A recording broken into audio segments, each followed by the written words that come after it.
So the reason why this becomes important is the C to O ratio. Carbon, of course, is extremely important in astrobiology. It's the basis of organic and prebiotic chemistry. And critical to this chemistry is the C to O ratio. And we note that in the general interstellar medium, in certain exoplanet host stars and the Presolar Nebula, the C to O ratio is less than 1. And when you have the C to O ratio less than 1, at least in the gas phase, you expect all the carbon to be sequestered in CO. Okay? So then the question is, how did we get organic chemistry in the first place if we're in an environment where there's more oxygen than carbon? And if one looks at all the known interstellar molecules, these are all those that contain carbon. 75% of known interstellar molecules have carbon in them. And the more we look at interstellar molecules, the more we see an ever-increasing range of complexity, ranging from simple diatomics all the way up to the recent identifications of C60, C70, and C60+.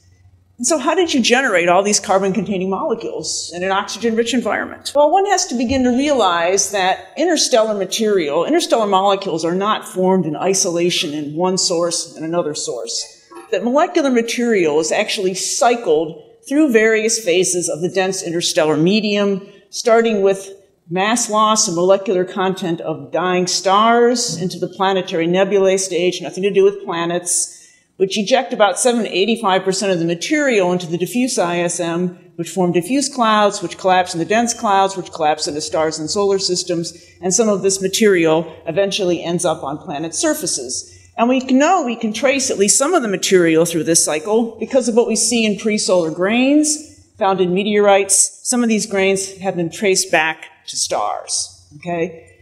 And so this also applies to a lot of the gas phase material, and of course the gas phase material is always mixed with dust. So it's both solid state and gas phase. So if we really want to begin thinking about where organic chemistry comes from, one's going to look to where carbon originates, which is in nucleosynthesis in stars. It's formed from the triple alpha process. 3 helium nuclei come together under extreme temperature and pressure conditions in the interiors of stars to form carbon-12. And this triple alpha process occurs in type 2 supernovae, which is an explosive process, but it also occurs in intermediate mass stars, stars between 1 and 8 solar masses, which are most stars, in something called helium shell burning, okay?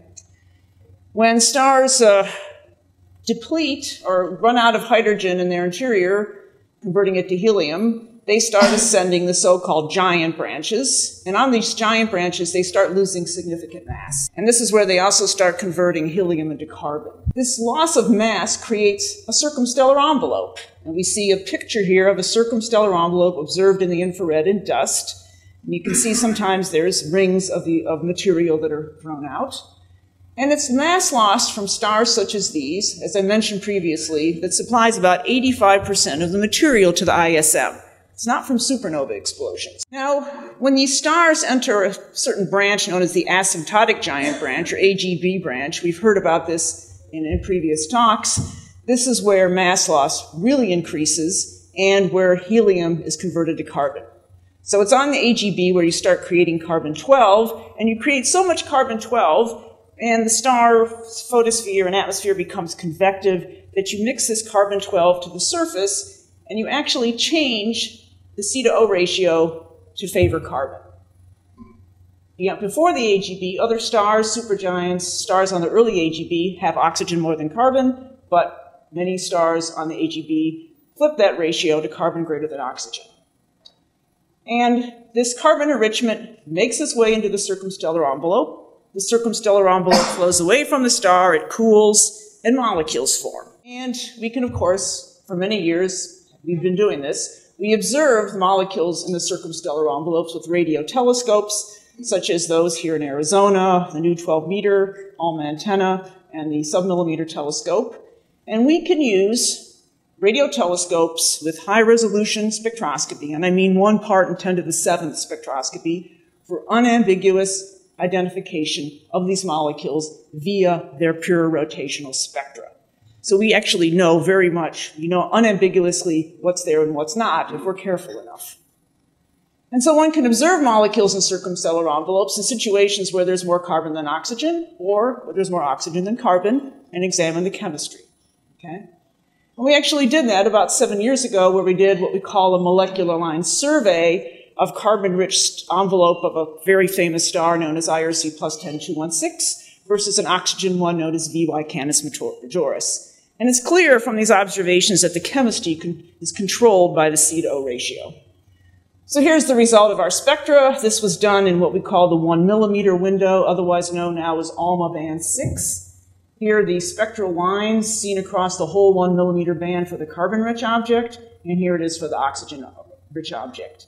And you can see there's a completely different set of lines and different intensities, and so the chemistry is vastly different. And you might say, well, maybe every star looks different. So we also looked at another oxygen-rich star, NML-Sig, and if you look at the spectra of NML-Sig versus VY Canis Majoris, it looks almost identical. So there's consistency among the chemistry of these circumstellar envelopes. And so then one can make an inventory of carbon-containing molecules in carbon-rich versus oxygen-rich circumstellar shells. And here's the inventory from a carbon-rich envelope. And there's an inventory from the oxygen-rich envelope. You can see we got a few diatomics and a few triatomics, and then the chemistry kind of ends there. On the carbon-rich envelope, you can build up to long chains like HC9N, and then we're seeing things like C60 and C70. But you might say, okay, so these are the molecules seen around envelopes. They don't make it into the interstellar medium. But is that really the case? So from the AGB, stars evolve into planetary nebula. Okay? This is the final evolutionary stage of most stars, because most stars are the lower mass stars. And the star basically sheds almost all its material, and you're left with a hot UV-emitting white dwarf in the center, and that's typically about half a solar mass. And the rest of the remnant material flows from the star, and that's a lot of material in certain cases, and becomes highly ionized by the white dwarf. And so planetary nebula have these beautiful, brightly colored images in different atomic emission lines, O+, O2+, N+, and so forth. And usually planetary nebula live to about 10,000 years, and it's always been thought that the molecules from the former AGB circumstellar envelope were destroyed by the ultraviolet radiation and reduced everything back to the atomic state after 10,000 years. And indeed, this is what models predict. For example, this is a model by Redman et al. He has the CS abundance decreasing over a period of 10,000 years by 3 orders of magnitude, and HCN decreasing by 7 orders of magnitude. So there's virtually no molecular material left at 10,000 years, the sort of end of the planetary nebula lifetime. But this is really the case. So inspired partly by a talk given by Sun Kwok many years ago at Arizona, where he showed all these nice infrared lines in planetary nebulae, and also there was some original work by Pierre Cox, he decided to take a closer look at the molecular content of these bright planetary nebulae. And we chose about 22 objects. Here's most of them here. You can see they look like classic planetary nebulae. These are images in atomic ionized emission. Here are the list of sources. And we just started looking at various molecules. And we ended up detecting these many so far, including HC3N, cyclic C3H2, and so forth. Not every molecule is seen in every source, but we see quite a variety within a given object. And this is the thesis of Jessica Edwards and more recently Debbie Schmidt in their study. So what do we see? Well, we point our radio telescopes to these various sources. There's HCN lines, clearly detected. In certain nebulae, we've seen SIO, SO, and SO2. And then this is the Red Spider Nebula, where we clearly see formaldehyde. There's 2 lines of formaldehyde. And N2H+, so forth, CCH, that's the fine structure splitting, CN, etc. And then we also see CCH in most of these sources. And what you see here is the fine structure due to the unpaired electron in this molecule. And so perhaps the most remarkable source we've studied is the Helix Nebula. It's one of the oldest planetary nebulae known. It's over 12,000 years. It's nearby, and it's expanded on the sky, so it has a big spatial extent of 1,000 arc seconds. Known, observed in highly ionized lines of nitrogen, oxygen, helium. And about 10 years ago, people found a few molecules at one position in this very large nebulae. So we decided to have a closer look at the helix. And the original work was done by my student Emmy Tenenbaum, where she found formaldehyde, cyclic C3H2, and CCH at one position. So we expanded our study to look at various positions in the nebula. That's nebula shown here. Those are the positions we studied. At every position, we saw HCO plus and formaldehyde. Same thing with HCN and HNC. These are observations with our new ALMA antenna. HCN has a hyperfine structure, so you see some complicated line profiles. You see complicated line profiles anyway because this source is bipolar. It has a complex velocity structure, which you also see in the molecular spectra. And then on to CCH, which has a hyperfine structure here, and cyclic C3H2. You see these molecules almost at every position. In fact, we were so excited about this that we actually made a complete map of HCO plus across the Helix Nebula. Here it is. Here are all the spectra at the individual positions. And HCO plus traces almost the full extent of the optical image. It's seen in O2 plus and N plus. It's not seen in the center, which has highly ionized material traced in helium plus. So what this is telling us is that even in the very late stages of the planetary nebula phase, molecules are present, okay? And what's happening, we think, based on radio transfer analysis, is these molecules are present in dense clumps mixed with gas embedded in the ionized material.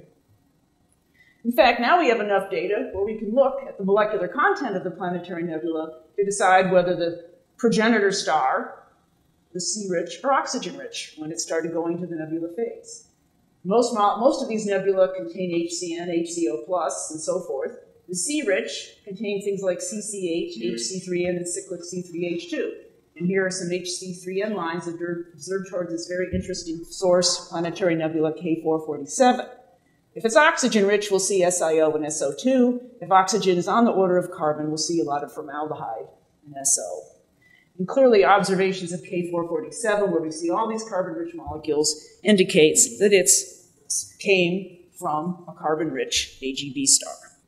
Now, we have enough data that we can plot molecular abundances versus nebula age. And so here is the plot. We have age of the nebula, ranging from 0 to 12,000 years versus molecular abundance relative to H2.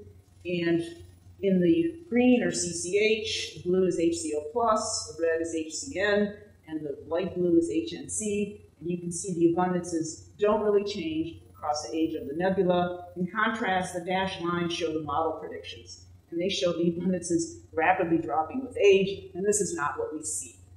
And so, like I said, these molecules are obviously surviving photodissociation by the white dwarf because they're located in clumps. And we've done enough line measurements to actually determine the densities. The densities in those clumps are about 10 to the 6 particles per cc. So that's pretty darn dense. So this is the material that's being thrown into the interstellar medium, not just atomic. And so one can actually compare the abundances of these molecules in the older planetary nebula versus what is seen in diffuse clouds. And there were very interesting observations a few years ago by Harvey List and Robert Lucan collaborators that detected a series of molecules towards diffuse clouds. The densities are so low they can't observe them in emission as we normally observe them, so they're observed in absorption against background quasars, and that's why no one knew they were there. And if you look at the list of the molecules from Harvey List versus what we have, they're almost identical set, and the abundance has dropped from the older PNE to diffuse clouds by 1 or 2 orders of magnitude, which is consistent with ejection of molecular clumps into diffuse ISM, and they slowly disperse, but molecules are present there, and then probably before the diffuse cloud starts to collapse, before all the molecules are destroyed. Interestingly enough, you see C60 and C70 in PNE, planetary nebula, and there's been a recent detection of C60 plus in diffuse clouds, accounting for some of the very mysterious diffuse interstellar bands. So, C60 and C70 are found in a few planetary nebulae. Here's a spectrum from Kami et al. Showing the C60 spectra predicted versus observed in a planetary nebula known as TC1, also C70. And C60 plus has been observed in diffuse clouds. So you might wonder what is in between. We've got all these simpler molecules, and then we have C60. So what else might be out there that we're really missing? Well, it's easy to imagine some larger carbon rings and some fragments of buckyballs that perhaps contain heteroatoms. I mean, buckyballs are known to encapsulate metals inside and have metals on the outside, so you can imagine these things sort of happening in the interstellar medium, and you can even get to more complex buckyballs that are simply C60 fragments. We have no idea whether these are out there because we don't really have the laboratory spectra to measure these out in the interstellar medium. So clearly more laboratories work is needed in this regard. And so we've been trying to aid in this endeavor, doing high-resolution spectroscopy of really small fragments of possible small fragments of buckyballs in my laboratory. I won't go into the detail. This is my Fourier transform microwave spectrometer. We make a lot of these things using what's called laser ablation. And we've been looking at MC2 species in the laboratory, where M is a metal in the chemist's sense. You note that silicon dicarbonate is an abundant circumstellar species, so there might be other species of this type possible. There could be fragments of buckyballs. And recently we've measured the spectrum of ALC2. Here are some of our Fourier transform spectra, which you see are hyperfine components. The U-shape is an instrumental effect due to the fact that you're using a supersonic jet expansion. And our measurements have shown that this is indeed a T-shaped molecule like SiC2. And of course, we do the necessary fitting of the Hamiltonian and derivation of the spectroscopic constants. I show this because based on our first talk, I just wanted to say that you can have rigor within a discipline and still be multidisciplinary in your overall work. So we'd like to study more of these species, and we'll see where we get. Okay, so diffuse clouds collapse into dense clouds. They're being seeded with all this material, and that material, in many instances, is highly enriched in carbon. And then you start star formation, you release water, oxygen from grains, and this reacts with a really rich carbonaceous material, and then you get organic chemistry, as you know when you study sophomore organic chemistry with the various functional groups that I'm sure will be talked about in a later talk, are seen in molecular clouds with star formation. But the point is that material is not forced back into the atomic state when you get to diffuse clouds. It stays in molecular state, at least part of it, and this can lead to greater chemical complexity. And hopefully some of that complexity, it would seem, survives into the protoplanetary disk and planetesimal formation. And so I mentioned presolar grains earlier in my talk, and I say you can trace meteoritic material back to stars, and we've actually done a little bit more work, which I quickly mentioned in the last part of my talk, because presolar grains are pretty much classified by isotope ratios. And this is a plot from Lotas and Amari. It's a famous plot where they've looked at silicon carbide grains, looked at the N14 to N15 ratio and the carbon-12 to carbon-13 ratio. And based on models of nucleosynthesis, they attribute this group, the A plus B, these grains, to AGB stars, these to supernovae, these two peculiar AGB stars known as J-type stars that are carbon-rich and carbon-13 rich, and this lower group here to novae grains. Okay? So we decided we should test this by observing these isotope ratios in molecules in various types of sources in the interstellar medium as seen on this plot. And indeed, we've done this over a period of about 10 years. Here's some spectra seen towards various stars with HC13N, HC15N. HC15 is difficult to detect, it's weak. And there are stars, there are supernova remnants, clouds near supernova remnants. And we've even started doing this in planetary nebulae, and I show this because we've actually detected HC15N in this K447, where we measure isotope ratios, carbon-12 to carbon-13 of 3, nitrogen-14 to 15 of 9. And there's no way of getting around that. We have multiple lines of 15N, 3 to 2, 1 to 0. We have this humongously enriched nitrogen-15 in a source that's carbon-rich, so it probably was a J-type star as its progenitor. And then we've also measured various carbon-12 to carbon-13 ratios in planetary nebulae, and they're unusually low, which is a problem, and we haven't quite figured that one out yet. Something more is happening in nucleosynthesis than we think. And so one can take our observations and plot them on this chart of presolar grains. The blocks are the detections we've had towards AGB stars. They fall right where we would expect. These are the ones in J-type stars, and those are the ones in supernovae. And so it's all very consistent. What we observe in these various objects and isotope ratios is consistent with what is seen in presolar grains, with the exception of what we've measured towards K447. It falls in the area of the nova grains, okay? And based on this observation, I would suggest that perhaps these aren't due to nova grains, that they're due to grains arising from extreme J-type stars that have high N15 enrichment that could occur during a helium flash and, say, the very last stages before the stars evolve into planetary nebulae. And so in conclusion, we have prebiotic molecules that contain a lot of carbon. That carbon, I believe, comes from preserved circumstellar material that lasts to the planetary nebula stage. We believe that clumps of molecules are injected into the diffuse ISM. This can account for what is seen in the diffuse ISM because the densities are so low you can't form those molecules there. It would also explain the presence of C60+. It's ejected from AGB stars at C60 and just ionized. And so that means that we can preserve carbon-enriched material from AGB stars as we move from diffuse clouds into dense clouds in the protoplanetary disk and so forth. And so this preserved C enrichment from circumstellar envelopes really creates organic chemistry. And there may be other hidden reservoirs of carbon that we don't know about. We're just barely scratching the surface.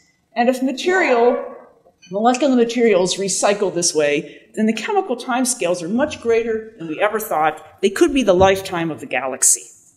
And so in conclusion, I'd like to thank my group, especially Debbie Schmidt and Dwayne Hoffman, who did the lab work, my collaborators Tom Zaga, Nick Wolf, and thank you for your time.